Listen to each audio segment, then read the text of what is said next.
Hi, I'm Bo Huffman from the Hastings and Kearney GNCs. We're here to help you live well each and every day, so whether you're looking for a good quality multiple vitamin for the family, a fish oil for your overall health and wellness needs, to sports nutrition, weight loss, whatever your goal, we're here to help you live well each and every day.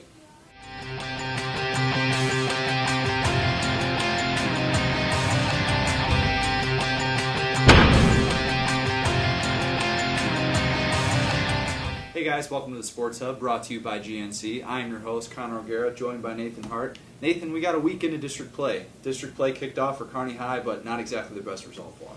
Yeah, shut out by Grand Island, and it's been 2 weeks in a row where the Kearney High offense has really struggled. They scored 7 points against Miller North, and then obviously the 0 against Grand Island. And the Islanders applied a lot of pressure, limited the Bearcats to 147 total yards.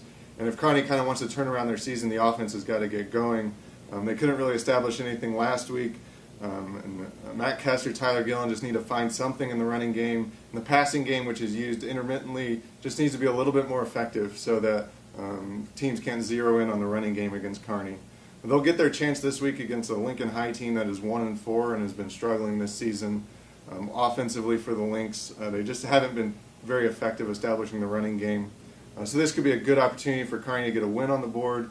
You know, I'm always hesitant to say that a team can get on track against maybe a struggling team, but you're going to take a district win any way you can get it, even if it doesn't mean as much for wild card points. Playoffs definitely still a possibility for the Bearcats. Yeah, we're looking at probably needing to finish in the top 2 for Kearney if they want to make top 2 in the district if they want to make the playoffs.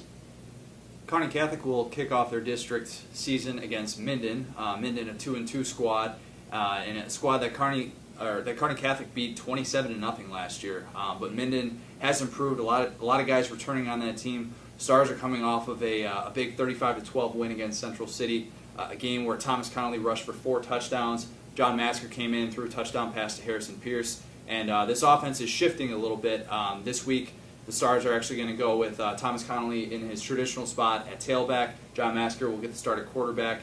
And this is something where coaching staff just wants to get full use out of their offensive weapons. They have offensive weapons in Connolly. They have a kid who can throw in Masker, and they like to be able to also run those jet sweeps, get Bryce James involved, get Derek Jackson kind of on the outside, because they have those big wide receivers that can block and they can make plays too.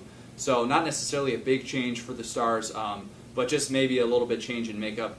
Connolly, of course, is still going to get snaps at quarterback. So Stars have just a variety of things that they can do offensively, going to look to get the maximum ability out of all those. And defensively, the Stars have been so solid this year, and they're going to look to get another big performance.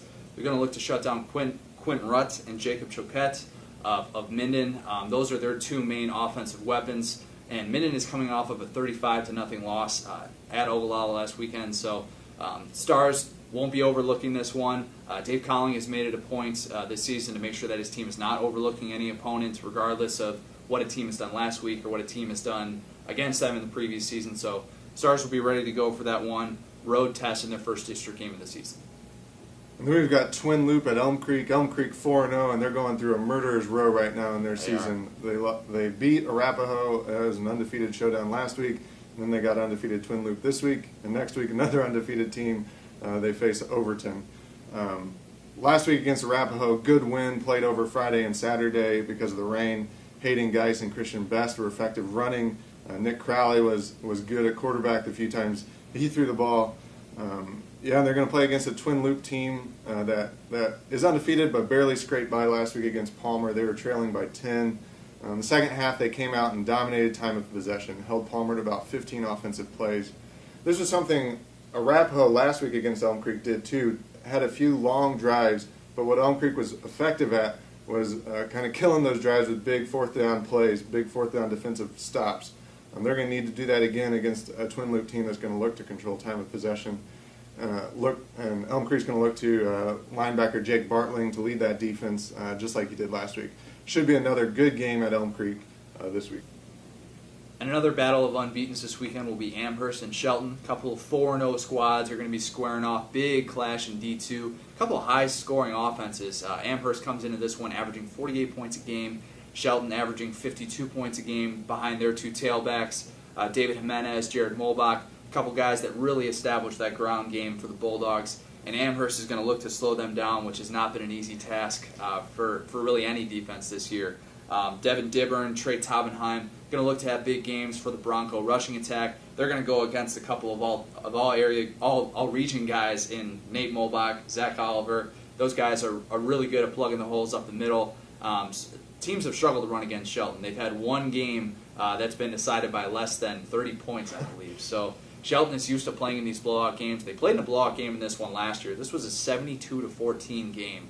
I don't know if it's going to be that big of a blowout this year. I'd be surprised to see that. So the Bulldogs are going to look to continue rolling against a Bronco squad that's got a lot to prove.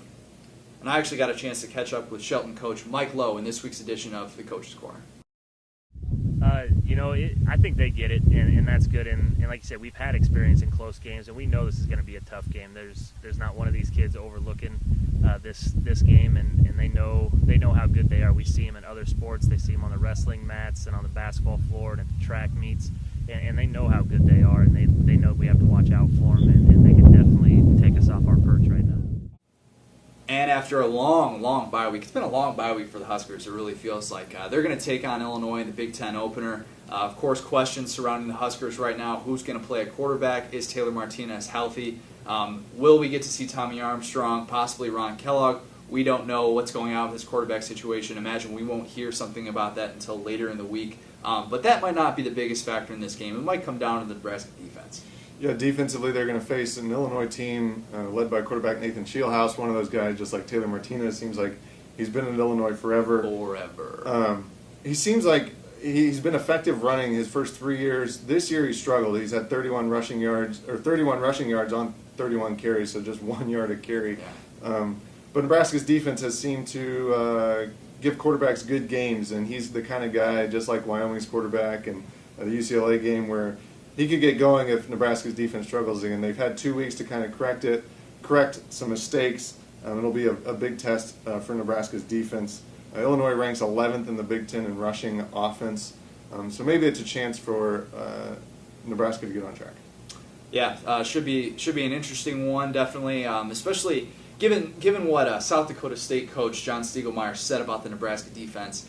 South Dakota State just had a showdown with North Dakota State during the Nebraska bye week, and the South Dakota State coach actually came out and said that the Nebraska defense was softer than a North Dakota State squad. So that's a little bit of an eye-opener. That's an FCS squad.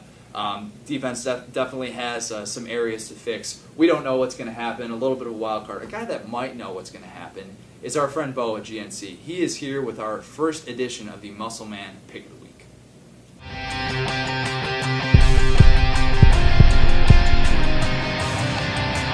Hi, Bo Huffman here from the Hastings and Kearney GNCs. Put my pick of the week for the Nebraska game against Illinois. I think the Huskers are going to pull it off, probably about 38-35. I think maybe our defense got a little bit better. Still going to get run on by Illinois, I'm sure, but in the end, we hopefully have an extra turnover or something that puts us out on top. So if you need anything for your health and nutrition, come see us at Hastings and Kearney GNCs.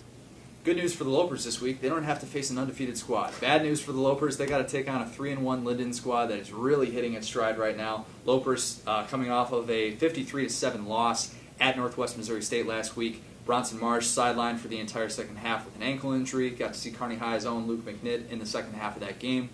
Marsh is expected to play in this game. Was just kind of a temporary injury. Was sat the second half because of given the score. But really, what UNK is going to hope to get a win against a team that throws the ball really, really well. Yeah, they average 330 passing yards per game, and for the Lopers, the quarterbacks looking to get on track may struggle this week. Lyndon Wood is pretty opportunistic on defense. They've had 8 interceptions. They're averaging 2 per game. Also had 11 sacks. Meanwhile, the Lopers are worst in Division II in turnover margin with 16 turnovers. So it could be a bit of a challenge just the way Lyndon Wood's defense stacks up against UNK's offense. Nathan's always got the stats. What else is new? That's what I'm here for. Well, Buck will have all of your post-game coverage for the UNK game on Saturday. We will have all your post-game coverage on Friday night following a second week of district play here. Make sure to follow us at CJ O'Gara, at NM Hart, at HubSports_Buck, and also give our Hub Sports blog account a follow. We're going to have all your coverage following the Nebraska game and the Husker Rundown. We'll, of course, be back here next week to do it again. So for Connor O'Gara, Nathan Hart, thanks, guys. We'll see you next week. Stop into your Kearney and Hastings GNCs and mention you saw our ad on the Sports Hub, and we will give you 10% off your entire purchase.